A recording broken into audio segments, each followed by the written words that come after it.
have you been watching my podcast and wondering, what is it I actually do? Well, you're in the right place. I'm Chris Cassidy. This is the NuSun Network. And today, the tables have turned. I'm at this side of the table with Alfredo, who is going to be interviewing me, Chris Cassidy. Okay, Chris, so let's start with some basics. Yep. You're from Scotland. This is about as much as I know.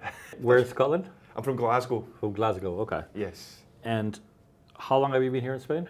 I've been here just over 2 years now, so Okay. not too long. I'm quite new to the market. And why real estate? I've got a bit of a mixed background, which we'll maybe go into, but I was in real estate in Glasgow, Okay. and I used to do property sourcing in Glasgow for investors who maybe want to buy investment type properties. So I would find the property, I would do the refurbs, get it rented out, everything from end to end. And also I set up my own Airbnb business in Glasgow. So I've got a few Airbnb properties there and in London also. Okay. How long were you doing that? I'm still doing it, not the So sourcing when did side. you start? When did you start? I started that in 2019. I Okay. started that, so just started doing education courses and learning about it. Then I started just investing myself and then working with other investors because I can't buy everything. So, it's all about money. So I had to work with other investors who might be wanting to find a property and they use my expertise in that. But personally, I've had my own investment properties for 15 years or something. Okay. So what were you doing before that then? Well, in parallel to that, I was working as a program manager, senior project manager in telecoms and IT. So I was running UK-wide projects for one of the biggest telecoms companies in the UK. How long were you doing that? 19 years. Okay. Right, now we're getting somewhere. Right, okay. So quite a long time. But at the side of that, I've always had my own different businesses and ideas. So I've always been quite entrepreneurial. What about your personal thing? Are you married, single, kids, no kids? Yeah, I've got a little boy. I've got a partner as well. My little boy's in Glasgow with his mum. So I'm out here with my partner. But I always go back to Glasgow every few weeks to spend that quality time. And whereabouts on the coast do you live? So right now, I've recently moved to Calahonda, which is in Mijas. But before that, I was in Benalmadena, and before that, I was in Torremolinos in La Caruela. Why did you pick here when you were in Glasgow? I mean, I can see the appeal, but why here? Had you been here before? Yeah, I have been here before, but it all happened a bit randomly. It happened from a point of, I was going through a separation, and just in between houses and stuff, and also that, I got offered redundancy in my previous job. So everything kind of happened at the same point. And when is this? What year is this? This was 2022, the beginning of 2022. Okay, so just after COVID. Just after COVID and everything else. So I decided that there was just nothing really there at that point, and I googled the hottest part of Spain. Okay, people do Google that then. I googled it, and here came up. So it was all random, right? I was looking at Dubai, but I didn't want to be too far from my son. So here is it's a 3-hour flight. It's easy to go back. There's regular flights and everything else, and it was round about March time that I was looking to come out. February, sorry, that I was looking to come out. So obviously I didn't want to go somewhere in the north of Spain because I know it would be definitely cold. But here came up. And you came here, thought, okay, well, I have a real estate background, so I'll do real estate. Well, actually, I came over for a month just to get away and explore the place. And everything happened randomly, Yes. right? So I was wanting to hire a bicycle, right? So just to get around and to keep fit and active. And I decided to, actually, I seen one in Facebook Marketplace. And the guy that was selling it, it turned out he was staying in the same street to where I was. I met up with him, he's a guy from Sweden, and he was working in real estate. Oh, okay. And we just got chatting, and we spoke for ages and ages, and then we had a coffee after it, and he was working for a company here. It was all Swedish owned and everything, and he asked if if I'm going to come out here, I could work with him. So I thought, okay, I know real estate, he knows real estate, I don't know this market or area, but I decided to take that leap and to come over and and then they changed the website to English to accommodate me, but also to look outside the Swedish market. So did you work for an agency? I did work for that agency, so I Couldn't came be over. that long though. How long were you there? I was there for about 5 months or something like that. But at that point in time, the owner of the company wasn't really involved at all. He was more of an investor. So I was doing a lot of the legwork and everything. I was paying for my own advertising. So I thought, why am I doing this and then giving away half of my commission? It didn't make any sense. It was me thinking of all the marketing and everything and the growth and the strategy of it. And I just thought I might as well just going alone. You have a background of doing it already, so. Exactly. So that's sort of where NuSun Realty came. So NuSun. Yes. What's all that? Tell me, what's that about? Yeah, so NuSun Realty is my real estate company. And it's pronounced like New Sun. Yeah, right? it's like N-U-Sun, so like Right. NuSun or NuSun, some people say, Right. but yeah, NuSun. You have to say it with a Glaswegian accent. In Glasgow, it's new. New. It's NuSun. Right, okay. So tell me about the agency. So NuSun Realty, so the main focus on that and the strategy of that is external international clients. So people thinking about coming from the UK, from Ireland, from Poland, Sweden, those countries that are thinking about buying here in the Costa del Sol, I will help them through the full process from finding the property, sourcing the property, which are done back in the UK, to helping them find the right legal team, financing, removals, also rental companies as well, right through that full end-to-end process. So a bit like what I've done before, but rather than for investors and rather than when I used to charge investors, these people get this service for completely free. They don't pay me anything. Yeah, because here the developers or the sellers. It's are the ones sellers that pay me. Right. So I've flipped it on it. I'm kind of doing something similar, but from here. But I'm also able to use my own, my own knowledge previously as an investor, working with developers and everything else, understanding what's really good and what I think will do well. So I've got that knowledge before, and I'm able to apply that here. What knowledge that you brought with you compared to what the market is here, do you think gives you an advantage? I think for me is it's not regulated here. There's loads and loads of agents. I don't know the number. You might know the number better than me. It's nobody knows, but between 2,000 to 4,000 or something. Crazy like that. amounts, right? And you see a lot of people. They're more influencers and stuff. There are more people just like to go to villas and show it off. But for me, it's about I bring something where I've got, I'm an investor myself. I've got my own properties. I run Airbnbs as well. I know how it all works. I know the systems. I know about the markets, what people like and what they don't like. And also that I can help them through that full end-to-end journey. There is some people that can do that as well, obviously. But there's a lot of bad ones out there. So I think for me, that's what I think I can bring a little bit different. So you're new on the scene, but you're not new in the sector. Exactly. Okay. Exactly. So I've got that different perspective, and at the end of the day, I will know more than the international buyers know about this market because I'm living here, I'm breathing here, I'm always up and down. I go around the new developments as well, so I've got a lot of new developments that some people don't have on the portals because I physically go around and drive. If I see a billboard, I take a photo, contact them, and then I go and meet them. And you specialise in the new developments? Mainly new developments. Yeah. Why is that? I feel as if you know what you're getting with new developments here. You've got all the guarantees. You can put your deposit down. It's secured by the banks. You've got really good payment terms, and you've got the capital appreciation. But also, I think that the resale stock here is quite limited. I think the second-hand properties, and I think the demand. Everyone's going for the same property as well, so the competition is really high. But for me, you've got off-plan properties. People are wanting to see new, modern, clean lines, but also they want to know about the build quality and have all the specifications. You don't get that with resales, but you can get that with the off-plan properties. And for me as well, I like to build personal relationships with the developers. They know me. I'm always phoning them and talking to them and visiting the sites, interviewing them on my podcasts as well. So I can do it, but you can't really do that with resale properties. Unless it was my own listing, then obviously I would know the owner and everything.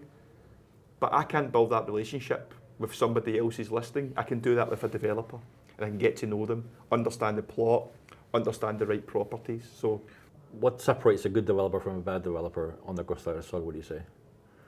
I mean, I think the first one for me is, do they offer a bank guarantee or do they not? You know, I don't like recommending the ones that don't to anyone. You might get a cheaper property, but there could be issues there. So for me, that's one of the separations. But I think as well is, you know, what's their experience, what's their track record as well. You know, there's some ones that have just the new kids off the block and are trying it. It's a bit of a risk for me. So for me, it's about what's their background and experience and are they offering bank guarantees. But also about the pricing. Some of them just come up with crazy figures as well. And I think you need to look at the ones that have been a bit realistic. And with pricing for a second, just Yeah. because it's not that there's most agents have access to the same developments, don't they? They do, yes. Yeah. Are there different prices for the same unit depending on who's selling it and whether the developer's selling it direct, or is the price set?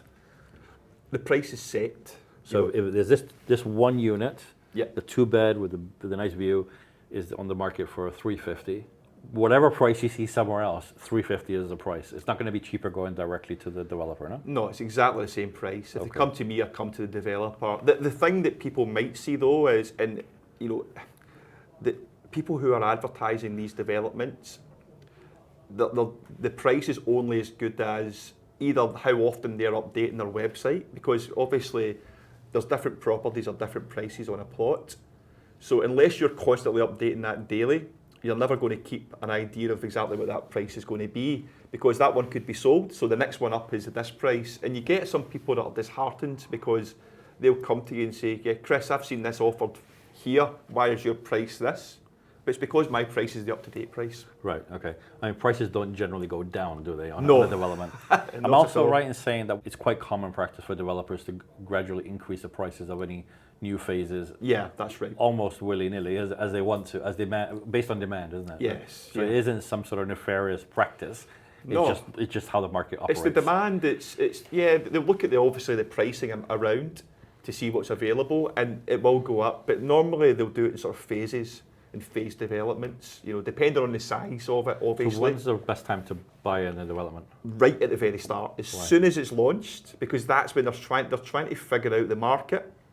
They're trying to determine the right price point. So normally you can get in, but also because you've got the very lowest price point, but also you can pick where you want, you know, the property. You can pick the position, the view, and everything More else. choice. More choice. If you wait until a little bit later, the prices are higher, so you're paying more, but you've not got the right property. You might see that other one and go, I wish I had that one. But then you're having to take second best or third best or fourth best. So for me, the timing, get in as early as possible. What is the likeliness that as a buyer I see a new launch, let's say from 350, just to use that example, and I get that 350 one, and then the next week, based on the demand is low, and that the rest of the units are now 250. Is that possible, or is it likely? It's very unlikely. I've not seen it Right. Okay. since I've been here. That could be the argument, couldn't it? As Yeah. in, how do I? They're trying to sense the demand. Yeah, They yeah. go in at 350. I've Nobody not seen wants. it. I've never seen it going down. The only time I've seen it going down is if we're later in the development, and let's just imagine their circumstances completely change, and they can't make that final payment.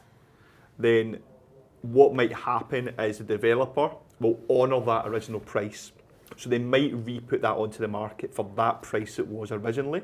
Right. Because they want to just get rid of it. They don't want to wait. They're almost at the end of the development. They've sold them all. So they'll put that on because that was what they'll honour the price originally. Plus they've had the payment, the deposit off of the original buyer anyway. So they've kind of made that money back. Right. I kind of thought of it that way. Right. Yeah, but again, that's very few and far between that happens. Normally there's loads of different things that can be done before that, it gets to that point. That's like at the worst possible time. Everything's collapsed with the buyer, and they've not had any plan B in place with the lawyers. So going back to NuSun then, what area do you cover? What's the range? So I cover the whole of the coast. Which So is what? I cover from Torrox, Nerja. Oh, okay, right to The other end, the east end, right to Soto Grande, Manilva, Soto Grande.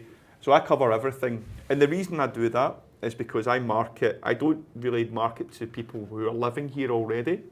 My market's all externally.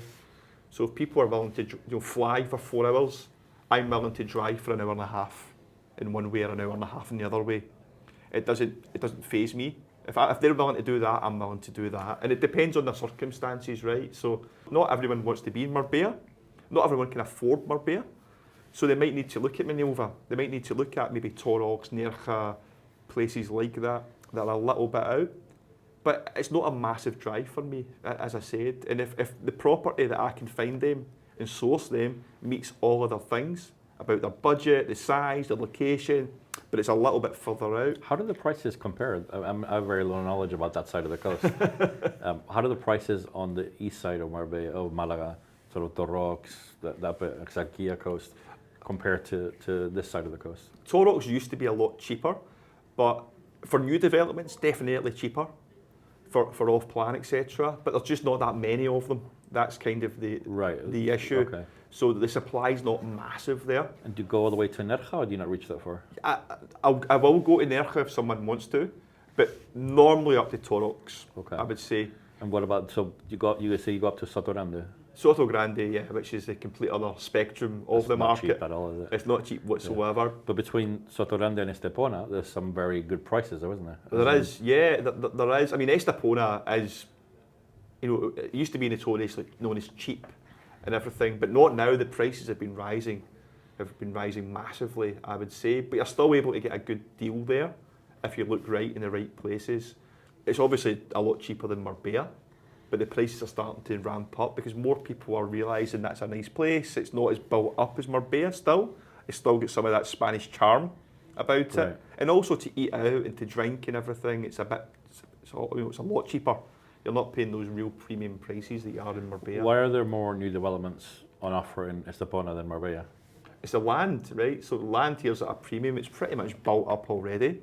There's not that many pockets of land that are sitting empty, but you've still got that spread out. And Estepona is beautiful, lovely stretch of beaches and everything else. You've got the old town, which is lovely.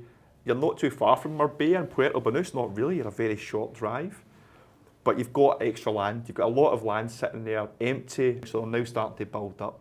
But it's just like the whole thing about, we've seen it in London, for example. London is London Centre and all these little cheaper places outside. Now the prices have started to bellow out and more people are looking to there, as long as they've got a train line and everything else. But I think you're starting to see that with Marbella. The prices are shooting right up, so people are now starting to look a little bit outside it, but not too far outside it. So Estepona is a really good area. What about the other side? So you have the Marbella East, as it's known. That area has a lot of new development, doesn't it? It does. But even them, the prices are pretty high, I would say, unless you're going further back inland. But I think they're high, but not in comparison to Marbella or Puerto Banús, for example. But I'm getting a lot of demand more in La Cala. Mijas Costa sort of area. Mijas Costa for me. Because you have a lot of development up and towards the Mijas Golf, Gulf. and Galanova and all that area there. Exactly. So I'm getting a lot of demand for those areas because some people don't want to go as far as Estepona. They don't want to go as far as Manilva. But they don't want to be in Torremolinos and Benalmádena. They're looking for something really luxury. And I think that gives you the good mix, La Cala, Cala Honda. Especially, I think the fact that you've got all the supermarkets, you've got the nice bars and restaurants, the beach, but you've got, as you mentioned, the beautiful golf courses there. As an example, I got $500,000 to spend. Yes. I want something with like 2-3 beds that I could also rent out when I'm not around. I'm not bothered where on the coast. Where am I going to get the best value, do you think? 500k, 2-3 bedroom. And are you looking to rent it out? Rent it out when I'm not using it, yeah. So holiday home. So it's got to be super modern because obviously competition-wise, if you want to be renting it out and be successfully renting it out with high occupancy rates, you need to be differentiating yourself, I think. So you've got to go kind of new. If you start to go too old. So what areas are we thinking? I would definitely recommend La Cala. Personally, I think La Cala, you've got some new developments there. Maybe not 3 beds, but definitely 2 beds for about that 500k region. You're not too far from the beach. You're not too far from Marbella. Not too far from the airport. So for me, that area I think Is that your hot area? That's my hot area. I'm getting a lot of rental requests there. In Mijas Costa, top developments for you right now? Oh, You know, asterisk right now. This could change by the time people see this. I would say the main one for me that I think is perfect for investors is Wyndham Grand. Wyndham Grand. That's That's La Cala Golf. La Cala Golf Wyndham Grand, and the reason for that is I think the price point's pretty spot on. It's about $500,000. Is about that? Starting from $500,000 for the 2 beds, but it's a townhouse you've got, super modern. Sometimes they're putting in furniture packs in there. You're right on the golf course, and you're getting in early. There's going to be a lot more development happening up there. There's going to be a commercial centre, other shops happening. There's going to be a new golf course, an equestrian centre. There's a lot of Taylor Wimpey stuff around there. Loads of just loads and loads, but it's still loads of land that is empty. That's quite far, quite set in. Would you be able to get? Would you be able to rent it out? Yeah, definitely. No, so the reason why I've said them as well for a rental perspective is they offer a rental system. So they've got what you call like a hotel type license because they're part of Wyndham Grand, Ramada. So they're able to rent that property out for you because they've got a different type of license in place that will allow that. But they manage everything. They've got the concierge service. They will manage the rental systems, the bookings, and I think at the moment they're taking 20% charge. So they'll take 20% off the turnover. You get 80%, which is a standard management fee anyway. But they're experts in that. It will be a lot of rentals. But you own it, right? You own it. It's not something. You own that property. It's your property. You don't have to rent it out, but you've got the option. They've got a booking system. You can pick the dates that you want to move to use it.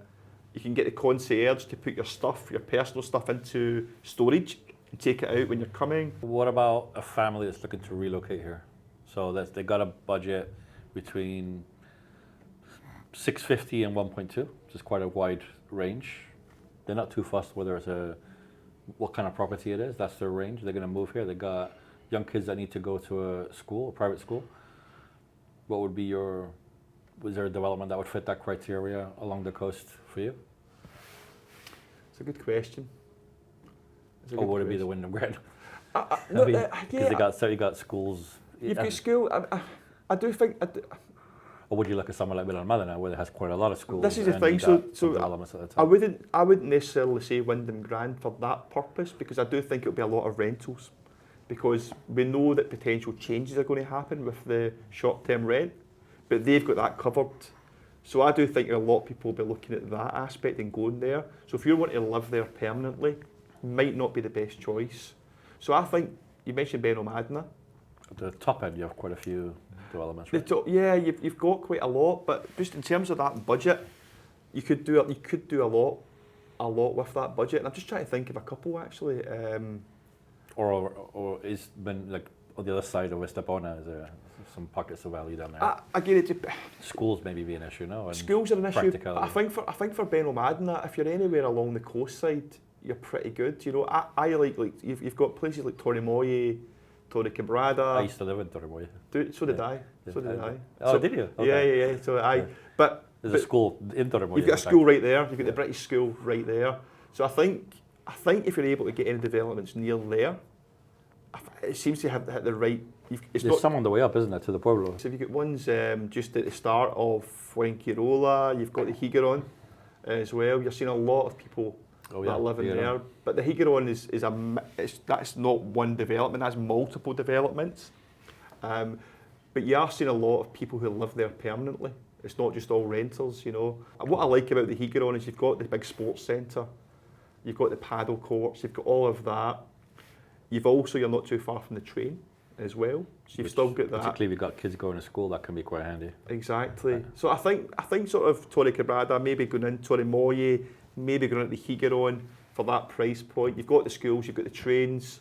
You're not too far from the airport for family coming over to visit, because you're going to be living there, right? You're going to get a lot of people taking the opportunity to visit you in holidays and using that up. So if you're not too far from the airport, then it might tick a lot of boxes. You're an expert in investment properties. What are your views on branded residences? I mean, I mentioned Wyndham Grand being one of them. Yeah, I mean, but you've obviously got... They're hotel branded, which is different to They're hotel branded, yeah, but you've obviously got Tierra Viva, which is the Lamborghini project. And if they do it right, I like it. I think from an investment perspective, because there's only going to be one Lamborghini development, for example. So if you were to own that, I can't see you've got that thing to differentiate it from another standard villa. Especially if you're all about the bling and the showing off and stuff. And there will be a lot of people who like that idea. Imagine being able to say, I own a Lamborghini property. I mean, that's pretty cool. It'd be like owning a Rolex property or something like that. So I think as an investment property, I can only imagine the prices going up, to be honest, because they're not going to build loads of them. There's only X amount. I like the idea of it. Me personally, I'm not a super high net worth, one of these people with multi-billions. For me, I'd be more looking towards the functionality of the property, about the maybe having some garden space, land, etc. If I had that, because I live here permanently. But purely an investment property, I think it's a really good thing. Malaga city. You said you go all the way to Dorrox, to Sotorande. Yeah. What about Malaga? What's your views on that? I mean, to be honest, I personally don't get a lot of people asking me for Malaga Centre. I really don't. I think probably because a lot of them, they're high net worth people. They're in busy lifestyles and everything else, so they don't want to be living in another city. They want to be kind of out a bit more relaxed, but have the option to go into the city. And you've got the train lines and everything here. You're talking about potentially, I don't know, from Fuengirola to, I think it's Estepona or further, get a new train line. That might happen in 10 years' time, I don't know. But I think I don't get a lot of demand for Malaga Centre personally, so I can't really comment on it. I get more demand sort of just in the outskirts of it, either left or right. I mean, you've been here a relatively short amount of time. In the time that you've been here, have you noticed any changes in the market? Me personally, yeah. It's funny because I've seen a lot of different buyers, in terms of internationally. So I've got a lot more Polish inquiries coming now. Maybe because of the economics there that you've alluded to before that I've spoke to you. But also I think with the whole Russia and Putin thing, and they're a bit worried about that. So having the stability here to get away from it all, but also they're able to remote work, etc. as well. But I've been getting a lot of also other inquiries coming from the States. We've got the direct flight from New York to Malaga, which has really opened things up. Also from like Dubai and places like that. That I'm getting a lot of people there that are wanting something they can get away from the heat in the summer to come here in our summer, which I think the summer here personally for me is too hot. That's because I'm from Glasgow. Yeah. But for them, that's the right type. It's not going too cold. That's the right type of temperature for them. So I've noticed a lot of potential investors and buyers and leads coming from there as well. I've heard people in Sotorande, for instance, saying they've seen a big rise in interest from the Middle East, something that they didn't normally have in Sotorande. Based on what you know now, if you were to move here tomorrow, where would you be moving? What area would you pick and why? Me personally, I would move to La Cala. I think it's a bit of a hidden gem. You've got everything in your doorstep. You've got bars and restaurants. It's busy all year round. La Cala itself, or just that area? That area in general. I think the fact that you've got La Cala Centre, you can go there. There's a beach on it as well. It's a nice beach. But you've got the best of everything. You're not too far from Marbella. You're not too far from Benalmádena, from the airport, etc. But I think the prices are decent as well. I do think with all the investment and money that's going to be getting put into the area, especially around the golf, etc., eventually that's going to come to and it's going to elevate the prices. But for me, I personally, I work here, live here, and it's central for me also. As I said, it's very central. I can go anywhere, and I just like the vibe about it as well. Final question. Same question as before, but now you have $5 million to spend. What do you buy? Ooh, you got to spend it. I've got to spend it. It doesn't have to be $5 million, but what I mean is you can't say I'll buy somewhere like Gala and keep the rest of the money. No, not at all. I like La Quinta. La Quinta, so that's just above Marbella. Yeah. And Benavides. Yeah, I do like La Quinta. You're not too far from, you can go to the beach as well, everything else, but you're away from it all. I think the properties there are stunning as well. They've got some beautiful villas overlooking the golf and everything else. So for me, you're kind of away from it. You feel as if you're away from it all, but you're not too far. And you're next to the motorway as well to get. Next to the motorway, it's got everything. I think. So that's your hot tip for anyone with a budget of 5 million. I think so. Yes. Well, Chris, thank you very much for revealing to Perfect. everybody who you are and what you do. And now I feel like I understand things a bit better. Awesome. Thank you.